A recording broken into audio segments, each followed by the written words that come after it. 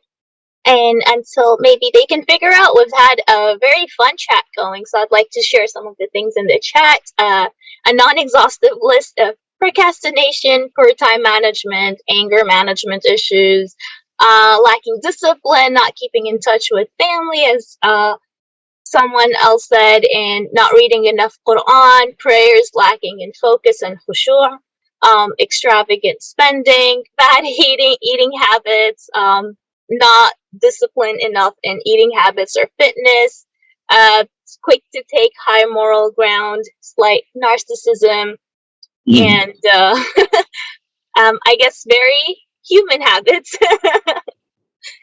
Cool. Yes, absolutely. So, although you have not asked me this, so let me also share.